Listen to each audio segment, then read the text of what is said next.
Hello everyone and welcome to this week's episode of This Week in Eagle Athletics. I'm your host, Dylan Brown, Sports Information Director here at Midway. Today is the first day back for students. We hope everyone has a great first day back, and we want to wish everyone the best of luck in the spring.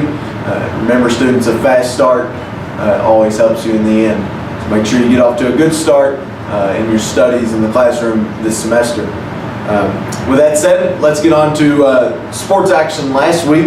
Last week, both the men's and women's basketball teams went 1-1. The men's basketball team posted a 91-89 victory over Point Park. And then later in the week, they suffered a setback, a loss to Carlow University.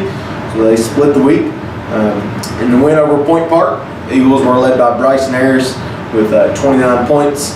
DJ Townsend also in there with 21, 22, something like that. And then Jose Bustamante comes in with his first double-double of the season. So a 1-1 record for them. They're now 5-9 on the season.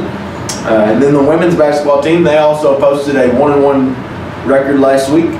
They ended the week with a 76-65 victory over Carlow University.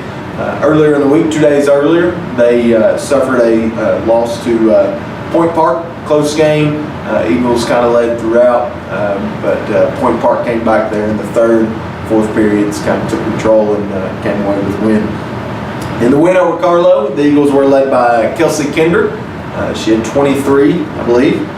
Rachel Carter just missed a double-double. And then Courtney Pfister and Haley Yazel also come in double figures. Eagles finished with 4 players in double figures. John Kendra's squad is now 9-7 on the season. So now, with last week's events out of the way, let's move to what's going on this week. Again, first week back on campus for students. Tomorrow, on Tuesday, January 9th, the basketball teams will be traveling to Pippa Passes, Kentucky, down there in the mountains for a River States Conference matchup with Alice Lloyd College. Alice Lloyd, their men are receiving votes, and then their women are also just on the edge of receiving votes as well.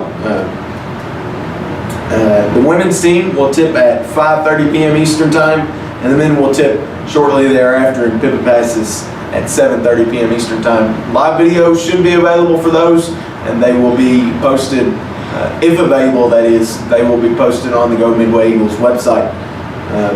And then later in the week, we end the week with a home doubleheader in the Battle of the Eagles on Saturday, January 13th. A big one against Asbury University. Their women are struggling a little bit this year, but their men are receiving votes. Anyone's dangerous in the River States Conference, so you also want to make sure you bring your A game each and every game out. Battle of the Eagles as well. The women will tip at 1 p.m. Eastern Time, and the men will tip at 3 p.m. Be sure to come out to that one. I think we're going to be doing some halftime festivities in between at halftime of both games. So we'll see about that. Make sure you're in attendance, and join us again next week, January 15th, for the next episode of This Week in Eagle Athletics.